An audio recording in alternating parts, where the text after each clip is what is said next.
Lo bueno de tener a Jonathan Hopkins aquí es que no nos damos cuenta, pero hay mucha más gente en el mundo que habla español de lo que pensamos. Y entonces Jonathan Hopkins habla español también como yo, incluso muchas veces mejor. Con lo cual ha decidido, en último momento, que va a hacer su presentación también en español. Así que eso es una cosa que se tiene que agradecer. Jonathan Hopkins, aparte de ser un compañero mío en la London School of Economics, es catedrático de Política Comparada del Departamento de Gobierno de la London School of Economics y es miembro del Consejo del Centro Cañada Blanche que tenemos en Londres, gracias al apoyo generoso de la Fundación Cañada Blanche. Ha publicado numerosos libros, entre los que destacan el Party Formation and Democratic Transition in Spain, Formación de partidos y transición democrática en España, con lo cual ya indica que lleva muchos años conociendo la realidad española de manera muy clara.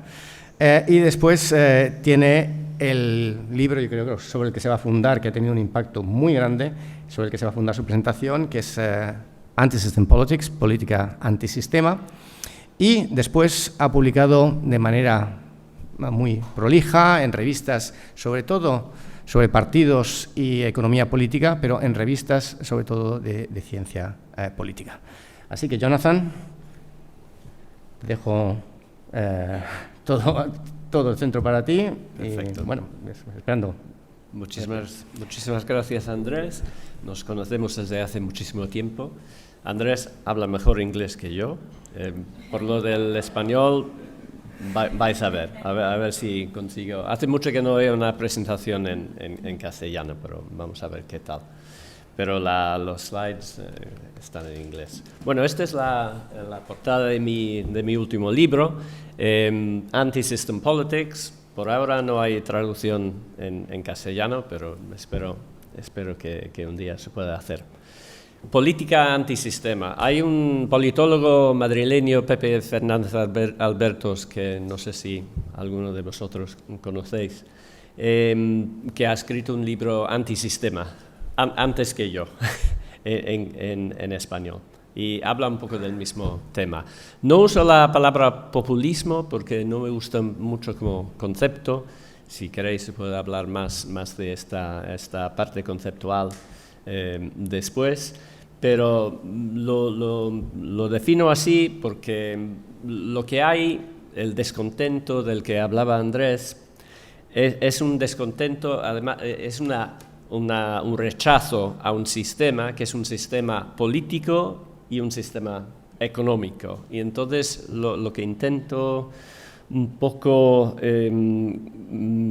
explicar en el libro es que una forma de liberalismo económico y también político está en la raíz de todos nuestros problemas y ha causado estas ansiedades, estas preocupaciones, sobre todo económicas, que han causado reacciones políticas muy fuertes.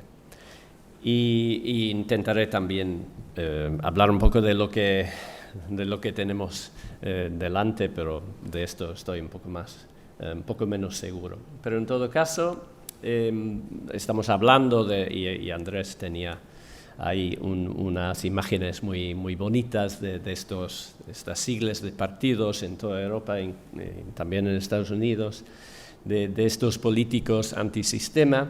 También se pueden llamar populistas o nacionalpopulistas, también se ha usado esa expresión. Pero lo que intento, yo creo que la atención en los medios de comunicación, sobre todo, se centra mucho en los políticos de derechas, de extrema derecha, ¿no? Los Le Pen, Trump, claramente, en Italia, Salvini, Viktor Orbán en Hungría. Y yo creo que se habla un poco demasiado poco de la versión izquierdas de la política antisistema, porque hay también una serie de movimientos políticos que también expresan una posición contra este sistema, pero desde una perspectiva mucho más de izquierdas. Aquí estamos hablando, bueno, en España, de Podemos, sobre todo, también en parte a algunos grupos nacionalistas regionalistas, el movimiento independentista catalán, la parte más de izquierdas de ese movimiento. Tenemos en Estados Unidos Bernie Sanders, que cuando yo empecé a estudiar ciencia política, la idea de que hubiera un candidato a la presidencia de Estados Unidos que se definiera socialista abiertamente, esa palabra era una especie de tabú en la política americana. Y Sanders pues no lo consiguió, pero consiguió muchísimos apoyos. También en Grecia hemos tenido un gobierno dirigido por Syriza, que es un partido de izquierdas, claramente, y el éxito de Mélenchon no ha pasado al segundo turno, pero sacó también muchos votos, y ahora se ha creado en Francia, de cara a las elecciones legislativas, un nuevo frente popular, ¿no? Uniendo todas las fuerzas de izquierdas, incluidos los socialistas, en torno al liderazgo de Mélenchon, que también es un socialista mucho más radical que los anteriores. Entonces tenemos una gran variedad de movimientos antisistema, y lo que intento hacer es explicar que haya versiones derechas y izquierdas de la posición antisistema. Nos explica un poco por qué ha pasado esto. Y estoy bastante de acuerdo con todo lo que ha dicho Andrés sobre las raíces económicas y sociales de este fenómeno. Pero lo que voy a intentar hacer es hablar más de los partidos y los políticos, los candidatos que expresan esas posiciones, e intentar interpretar un poco de qué va. Bueno, lo primero es que cuando yo empecé a estudiar la política española, y fue en los lejanos años 80, la ciencia política nos indicaba que lo más común en las democracias era una gran estabilidad de la oferta partidista. O sea que los partidos políticos cambiaban poco. Un libro que salió en el 67 de Lipset y Roccan, que tuvo una frase muy llamativa, que era que los sistemas de partidos actuales, ahí por los años 60, con pocas excepciones, representaban divisiones políticas idénticas a las de los años 20. Y entonces, cuando se empezó a estudiar la formación de partidos políticos en España, yo estudié esto en la tesis doctoral, pues había mucha curiosidad por ver qué iba a salir de esa situación de congelación de la democracia que había experimentado España. Y entonces se vio que en las primeras elecciones las tendencias electorales eran una especie de espejo de los años 20 y 30, ¿no? de la Segunda República. Entonces, en las zonas donde los socialistas y comunistas iban bien en los años 30, pues también en los años 70 sacaban muchos votos el PSOE. Y entonces esta estabilidad, esta continuidad era un poco la tesis dominante de cómo funcionaban las democracias.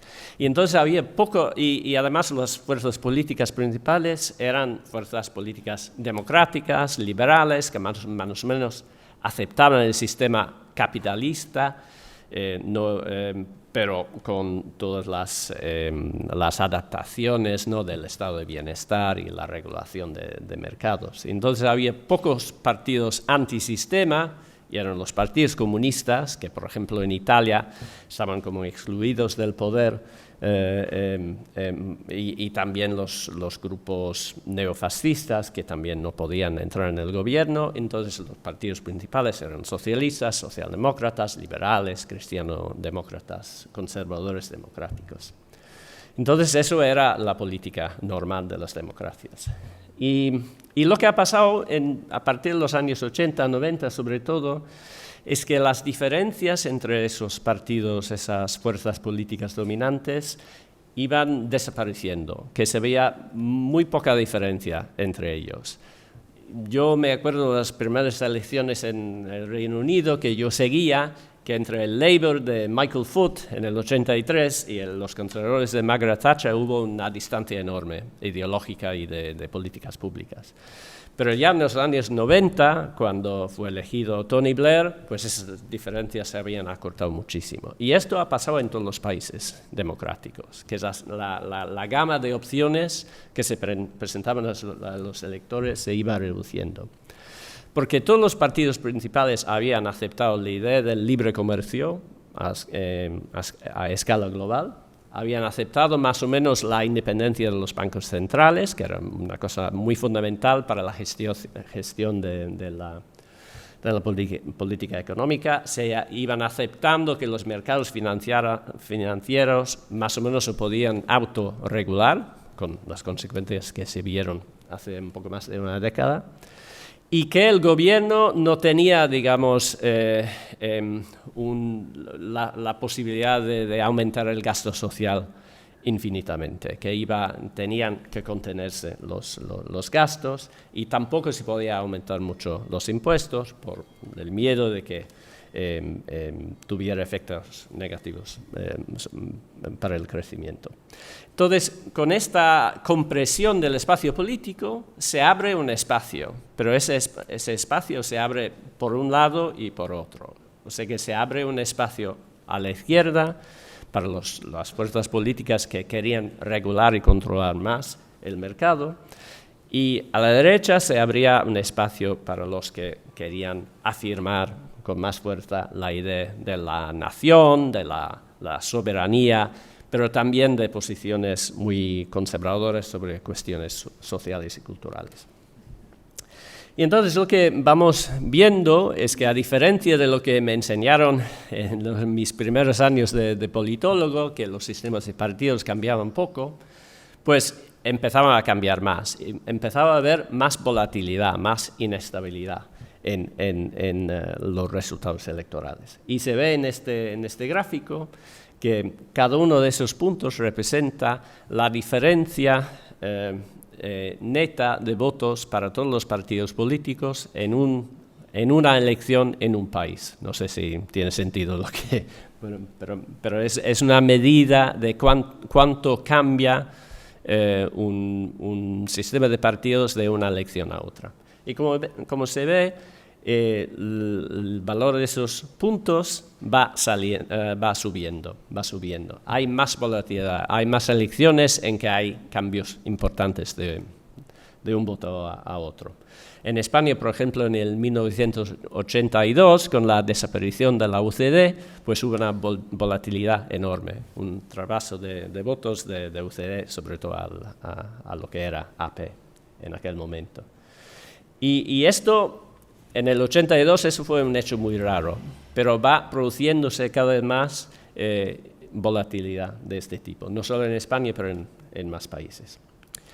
Y al mismo tiempo, los partidos políticos se van debilitando, van perdiendo capacidad organizativa, van perdiendo capacidad de movilizar a la gente, van perdiendo militancia. En España no hubo una militancia.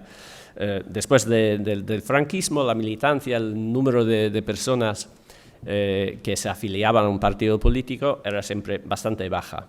Pero lo que va pasando es que en otros países europeos con democracias más consolidadas iban convergiendo con la situación aquí.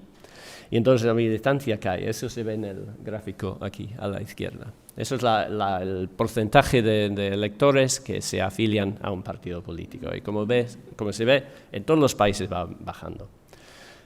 En el mismo momento va subiendo la desigualdad.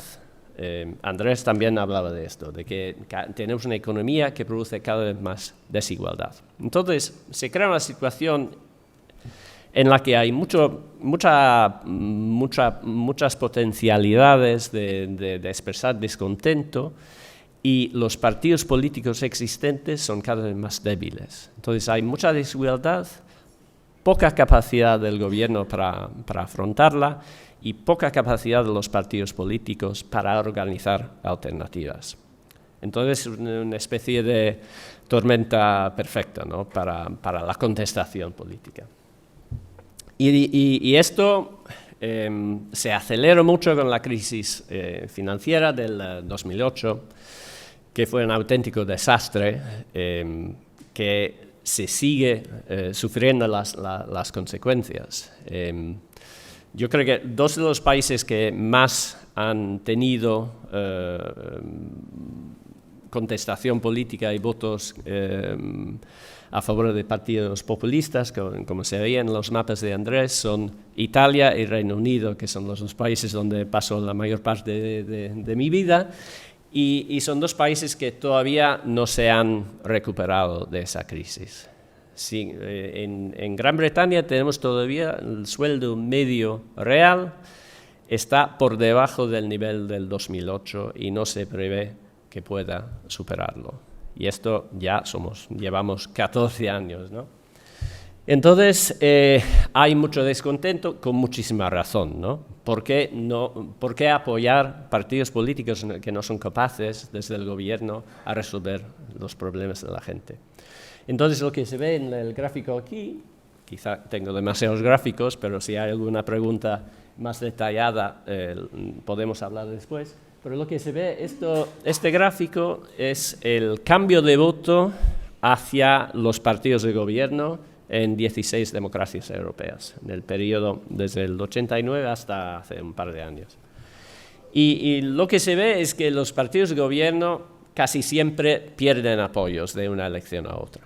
Y sobre todo se ve que después de la crisis estas pérdidas van aumentando, y en algunos casos son espectaculares. Se ve, por ejemplo, Grecia en el 2012, pues claro, después de una crisis terrible, además la imposición de medidas de austeridad muy fuertes, pues lógicamente los griegos no van a aprobar una situación de ese tipo. Irlanda, España en el 2015, Italia en el 2018, etcétera.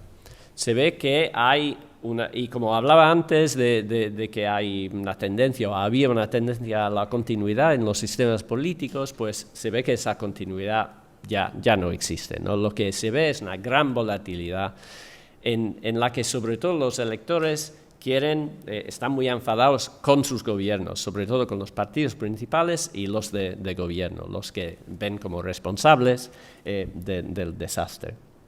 Entonces, como respuesta, empiezan a votar cada vez más a partidos antisistema, partidos que pueden decir, yo no soy responsable de esto, yo no he estado en el gobierno, nosotros queremos hacer otra cosa, queremos cambiar la situación. Y cuando tenemos un electorado muy descontento que se está sufriendo y se ve que el gobierno no tiene mucha capacidad de respuesta, pues es bastante lógico que la gente empiece a votar, a sostener a partidos antisistema. Y ahí en el gráfico a la derecha se ve el aumento bastante lineal del apoyo a partidos antisistema. Y además la línea azul por arriba es el total y también descompuesto por izquierda y derecha.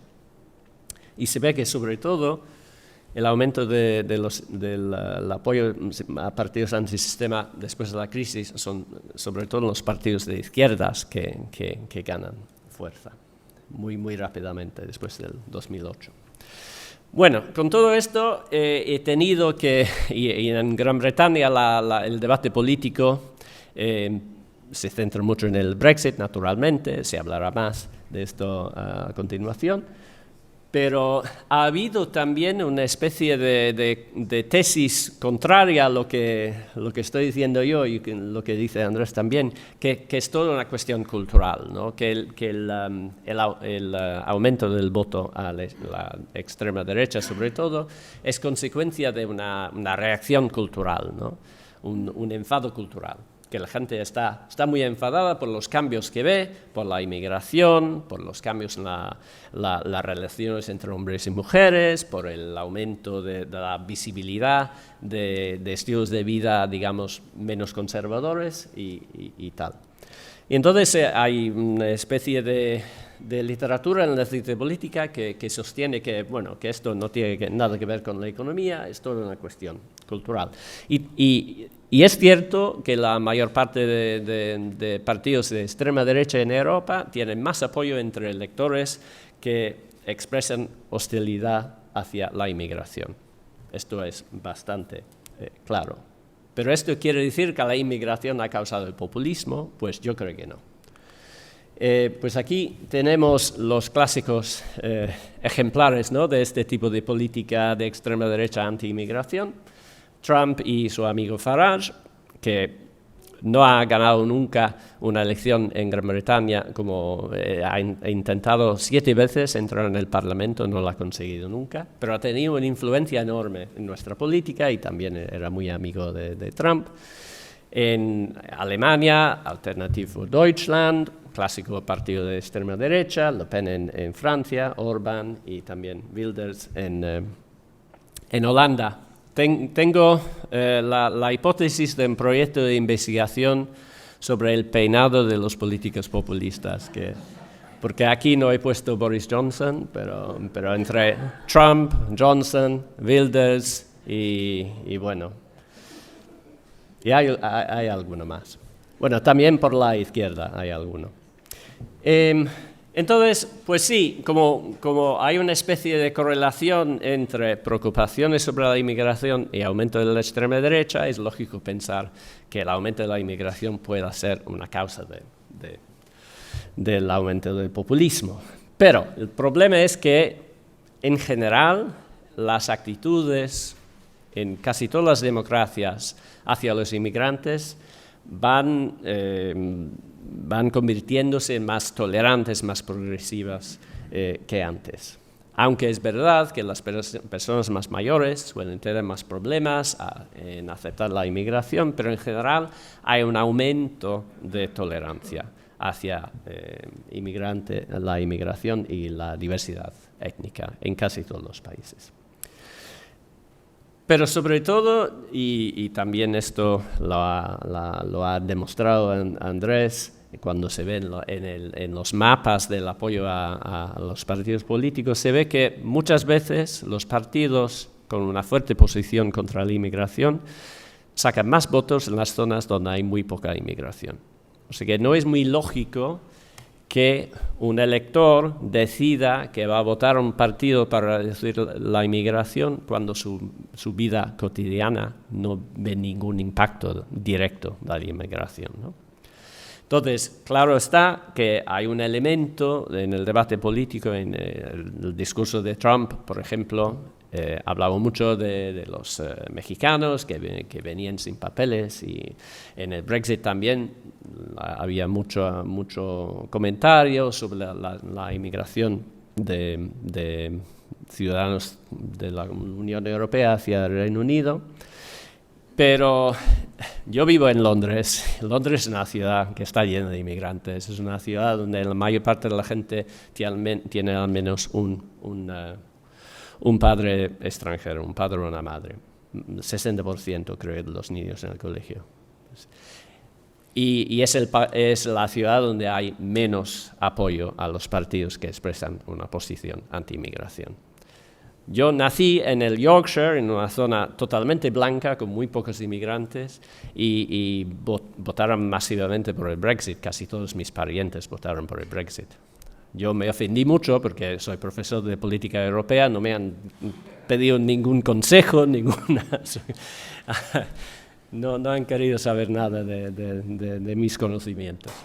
Entonces se ve que es en realidad una correlación que no tiene mucho sentido. Y sobre todo, los partidos antisistema de izquierdas, que no expresan normalmente posiciones hostiles hacia la inmigración, también han prosperado en este ambiente. O sea que no es lógico pensar que la inmigración sea la causa. Aquí tenemos los ejemplos. Siguiendo la cuestión del peinado, Beppe Grillo también tiene un peinado interesante. Pablo Iglesias, claro, la coleta. Y en el Reino Unido hemos tenido también Corbyn, que se hizo con el liderazgo del Partido Laborista desde posiciones mucho más radicales de sus antecesores. Bueno, como es más una cuestión económica que cultural, estoy proponiendo, es tiene mucho más sentido ir a mirar cuáles son las diferencias entre las situaciones económicas de distintos países. Y en realidad, si subamos todo el voto a partidos antisistema en varios países democráticos, lo que se ve que esta suma suele ser más grande en países donde la desigualdad económica es más fuerte. Entonces, los países, por ejemplo, del norte de Europa, que han tenido menos apoyo a partidos antisistemas, son también los países donde la distribución de la riqueza es más igualitaria. Y aunque se habla mucho de inmigración y cambio cultural, lo que los partidos antisistema también proponen muy a menudo son cambios de políticas económicas. Y en la ciencia política ahora está muy de moda pensar en el posicionamiento de los partidos políticos en términos de dos distintas dimensiones. Y el gráfico aquí propone una especie de mapa de posiciones ideológicas de los partidos políticos. Estas dos dimensiones son la clásica dimensión izquierda-derecha sobre cuestiones económicas. Las derechas quieren más mercado, menos regulación, menos gasto social, y las izquierdas quieren más gasto social, más regulación de mercado. Y estas suele ser el eje de la competición entre partidos políticos tradicionalmente en las democracias. Pero lo que hay cada vez más es otra dimensión que entrecruza esta dimensión económica, que es la dimensión cultural, izquierda-derecha. Y esto es, bueno, la derecha más hostiles a la inmigración, la izquierda más tolerantes, etcétera, etcétera. Y si miramos las posiciones adoptadas por los partidos antisistema, ocupan sobre todo posiciones más a la izquierda en el eje económico, incluso los partidos antisistema de derechas, pero claro, se diferencia muchísimo en la dimensión cultural. Entonces, un partido de izquierdas antisistema, como Podemos, por ejemplo, ocupa una posición de izquierdas en las dos dimensiones.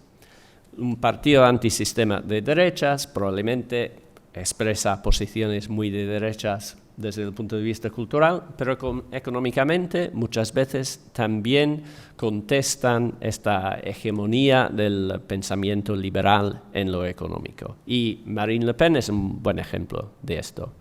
No ha hablado de desregulación de mercados, no ha hablado de recortar los impuestos a las personas más ricas, no, ha hablado más de sostener a los sectores más empobrecidos de la sociedad. Entonces, no se corresponde con el clásico eje de conflicto izquierda-derecha. Y como se ve, hay una diferencia entre estos posicionamientos y las posiciones de los partidos políticos tradicionales, que suelen concentrarse en una posición bastante central en esas dos dimensiones. Y bueno, esto quiere decir que es toda una cuestión económica más que cultural. Pues no del todo, porque el eje cultural es lo que diferencia a los dos tipos de partido antisistema. Y esto también determina el tipo de elector al que los partidos intentan atraer. Entonces, como decía Andrés, las personas más mayores y con menores niveles de educación son más proclives a un voto a la extrema derecha, y las personas más jóvenes que viven en ambientes más urbanos y que tienen mayores niveles de estudio suelen ser atraídos más por los partidos más de izquierdas, que tienen una oferta económica más de izquierdas, pero también una oferta cultural más de izquierdas. Y entonces hay una especie de división entre el voto antisistema que se divide por se divide por ese eje cultural.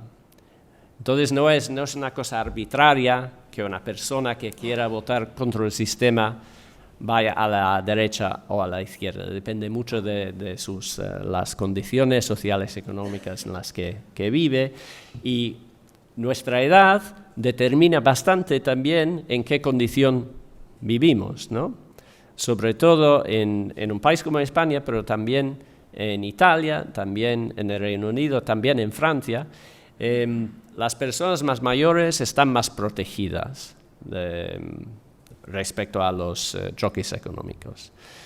He mirado bien los resultados de los sondeos del primer turno de las elecciones presidenciales en Francia, y lo más curioso es que el voto a Macron era más fuerte, sobre todo entre los mayores de 70 años, y entre los menores de 25 años tenía menos apoyo que cualquier otro grupo de edad. Y eso refleja el hecho de que en la economía de Francia de hoy, pues las personas más mayores están bastante más protegidas.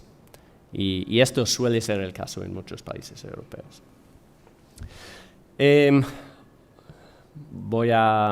Vamos hacia el final. Otro elemento que hay que tener en cuenta es que a nivel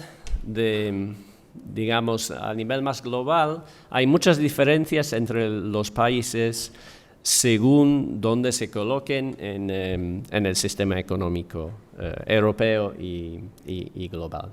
Y sobre todo, la crisis del 2008 ha tenido efectos muy diferentes en los países que tienen tendencia a exportar mucho respecto a otros que tienen tendencia a importar y endeudarse más. Entonces, en el norte de Europa, sobre todo Alemania, que es el país eje, ¿no?, de la Unión Europea, Alemania es un país que exporta muchísimo, consume menos, y tiene mucho superávit, ¿no?, comercial, y entonces invierte dinero en otros sitios. En el sur de Europa, pero también en el Reino Unido, estamos en una posición opuesta, en la que la economía va mucho a crédito, ¿no? Es una economía impulsada más por el consumo, y sobre todo depende mucho de los flujos de capitales desde fuera. Y entonces esto quiere decir que la crisis ha tenido efectos muy diferentes en estos dos tipos de países, y eso determina que el nivel de apoyo a partidos antisistema varía mucho según la exposición de estos países a las crisis en los mercados capitales. Y entonces esta combinación de situación, digamos, en el comercio y en los flujos de capitales del país, y la estructura de la economía, sobre todo del estado de bienestar y el mercado de trabajo, que determina qué tipo de personas están más expuestas a los riesgos económicos, explica gran parte de la variación del apoyo a partidos antisistema. Y bueno, esto es un intento por demostrarlo, que en los países que he nombrado aquí, creditores, los países que son más exportadores, la crisis ha llevado a un aumento de voto a los partidos antisistema de derechas, y en los países deudores la crisis ha llevado a un aumento de voto a los partidos antisistema de izquierdas. Y esta tendencia lo he llamado el cocodrilo, porque tiene una especie de forma, se ve, ¿no?, que se abre un poco y esto es otra evidencia de que hay que pensar mucho en la estructura económica y el tipo de distribución de riesgos sociales y económicos, y cómo varía entre países, porque los países que están más protegidos de las crisis financieras han tenido menos inestabilidad política. Bueno, para concluir,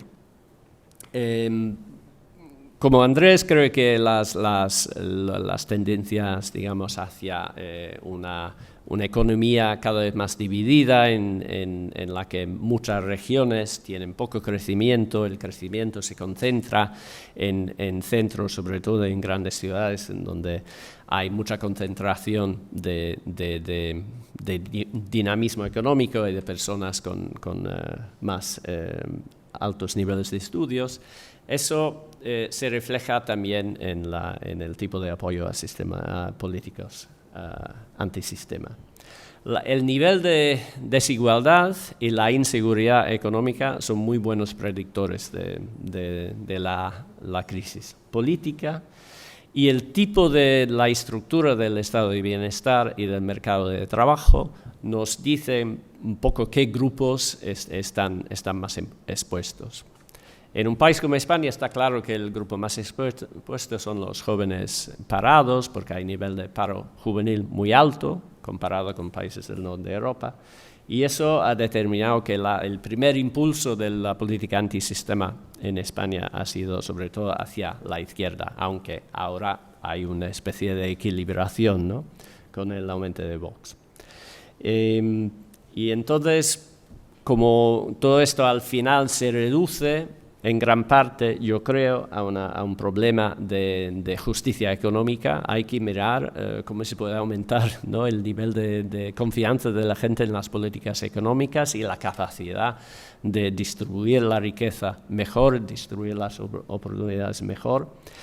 Y entonces el aumento de la gama de opciones políticas, el ensanchamiento como del espacio político, yo creo que al final es una cosa muy positiva. Yo también estoy muy preocupado por el aumento, sobre todo de la extrema derecha y del autoritarismo en general en la política de las democracias europeas, pero es que al final también es un hecho positivo que hay debate, ¿no?, que ahora tenemos, los partidos tradicionales tienen que defenderse de la acusación de que no están haciendo nada para los sectores más desprotegidos.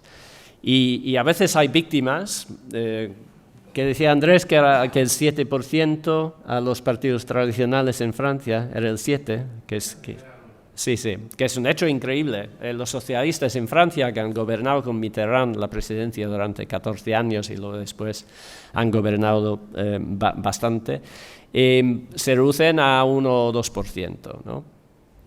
La pasoquización, ¿no?, que es una expresión que se ha acuñado porque en Grecia el PASOK, que era el partido, el equivalente del PSOE, ha prácticamente desaparecido, ha sido reemplazado, sustituido por Syriza y otros partidos más a su izquierda.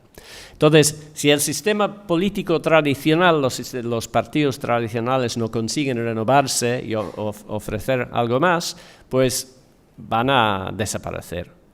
Y esto yo creo que es un riesgo importante, y creo que los políticos de los partidos tradicionales tienen que pensar bien en lo que pueden hacer para mejorar la vida de la gente. Y me paro aquí. Bueno.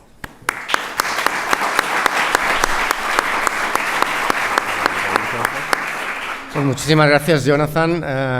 Vamos a tener una pausa café dentro de unos minutos, pero no me gustaría acabar así sin que dar opciones a la gente del público, aunque va a haber debate después, va a haber una mesa redonda entre los ponentes y con debate. Si hay alguien del público que tiene alguna pregunta urgente, sobre todo para Jonathan, sí, por favor. Pues creo que le pasarán el micrófono para que lo puedan seguir. Ah, sí, está llegando. Pero es para los intérpretes, por favor. Está llegando. Pero he captado en la última parte de que clasificas, por ejemplo, antisistemas a Unidas Podemos. Me da la sensación. Sí. La parte que has expuesto. Sí, sí. Entonces, yo esto no es una afirmación que no, es una porque yo creo que, distanciándonos un poco, no está pidiendo más cosas que lo que refleja, por ejemplo, la película El espíritu del 45 de Ken Loach. O sea, lo que antes era una cosa muy normal y muchos derechos, ahora parece ser que es una cosa antisistema. Cuando Sí. hablamos de democracia, ejemplos más recientes que tú has citado, que están perfectamente integrados en el sistema. Pero Sí. el sistema dominante no le interesa, como a Corbyn, como las políticas, como se han cargado a Corbyn, Sí. como se lo han cargado, han hecho algo mejor, eso ya depende del punto de vista, porque son Grecia, etcétera, etcétera. Entonces yo no creo que Unidas Podemos, que está integrado, está pidiendo cosas que se han pedido hace unos pocos años y serían como natural, ahora está diciendo son antisistema. Bueno. Si nos podías aclarar. Sí, sí. Vamos a acumular alguna pregunta para que puedas responder. Vale. Había otra mano por aquí delante. Bueno, allí.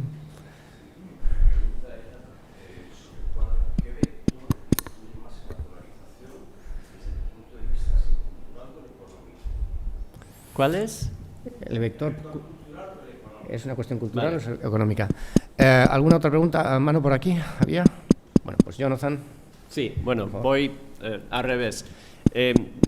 Yo intento, la raíz de esta polarización para mí es fundamentalmente económica, pero lo cultural nos ayuda mucho a comprender por qué un sector de la sociedad vaya por una parte o por otra en su expresión de hostilidad al sistema, ¿no? Esto es un poco lo que intentaba decir.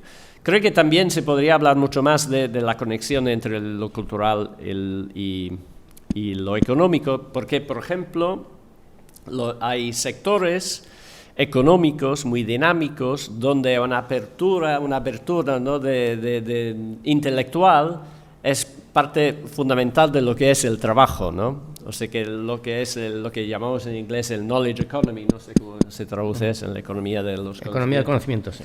que es bastante simbiótico, ¿no? Una posición cultural más abierta y una capacidad de trabajar en esos sectores. O sea que eso sería la combinación. Por lo de antisistema, yo no uso antisistema necesariamente como un concepto negativo. Yo creo que el sistema tenía defectos muy fundamentales y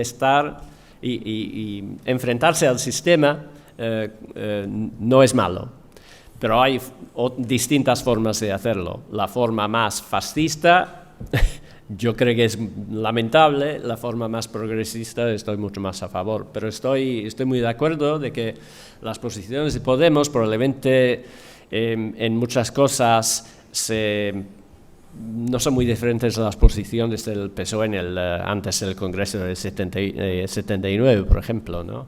O de la mayor parte de los partidos socialistas o socialdemócratas antes de los años 80. Y yo creo que el problema ha sido ahí que con la llegada de la hegemonía liberal en lo económico, pues se ha acortado mucho las opciones políticas y volver a abrirlas yo creo que es una cosa muy positiva.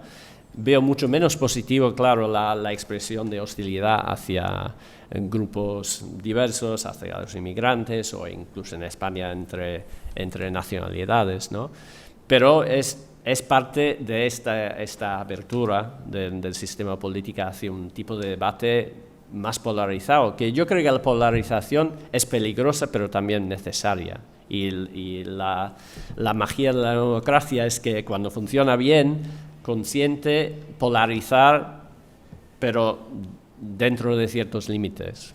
Y eso es un poco, yo creo que estamos en un momento en que hay una parte muy positiva de que se empieza a debatir, empieza a haber una posibilidad de poner en cuestión cosas que antes no se discutían, pero es que también tiene sus peligros, está muy claro. Bueno, pues sí, una pregunta, Juan, por favor. La pregunta es, ¿no crees que hay un uso común entre el sistema de izquierda y derecha? Y es que las instituciones del Estado quieren ser que la separación de poderes está en entredicho en ambos sistemas, en ambos partes del sistema. Desde Jefferson ha habido un ataque tan gordo, ¿no? Desde que se juntaron todos los poderes, desde que se sujetar un control democrático de todos los poderes. Está. Yo creo que ahora no creéis que hay un modelo propuesto por ambas partes, por ambos lados del espectro, de ir a por las instituciones del Estado, dejarlas de ser independientes. Yo creo que sí. ¿Aquí en España o en otros No, sitios? yo creo que yo conozco el caso español, lógicamente, Sí. y muy ligeramente el general, ¿no? Bueno, Andrés hablaba también de que en el Reino Unido hubo un tentativo de cerrar el Parlamento, ¿no? Prorrogar el Parlamento para hacer pasar un voto del Brexit. Está claro que cuando la política se crispa así, ¿no? Que puede haber tentaciones autoritarias, y yo creo que las hay en muchos países. Hay aquí, hay en Gran Bretaña, en Estados Unidos hay de manera realmente espantosa, ¿no? Y yo creo que hay que mirar ahí, que digamos el nivel de democracia en Estados Unidos ahora es muy cuestionable y hay movimientos muy peligrosos. Pero en ese caso hay que afirmar los valores constitucionales. España tiene una buena constitución, yo creo, y hay que consolidar esos valores de convivencia.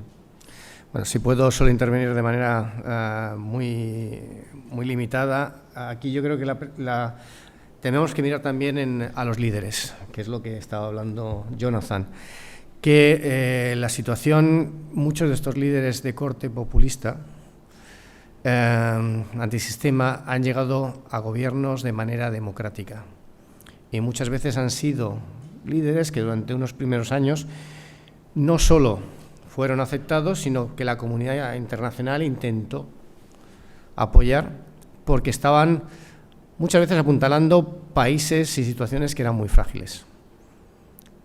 Todos os he recibido de manera muy válida, muy aceptada a Putin en los años 2000.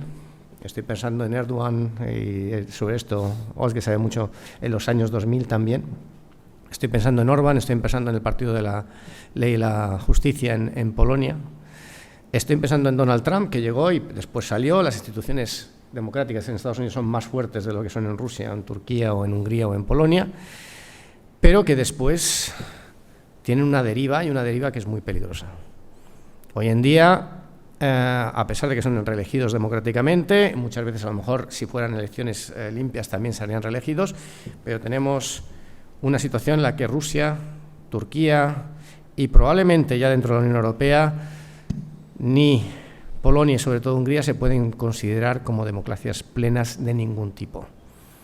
Y este es el problema de esta deriva, que sabemos cómo empieza pero no sabemos cómo acaba, y que muchas veces las soluciones que tienen son bastante peores. Estoy totalmente de acuerdo con Jonathan, que cuestionarse el sistema es bueno, y muchos de los diagnósticos que hacen partidos antisistema están basados en problemas reales.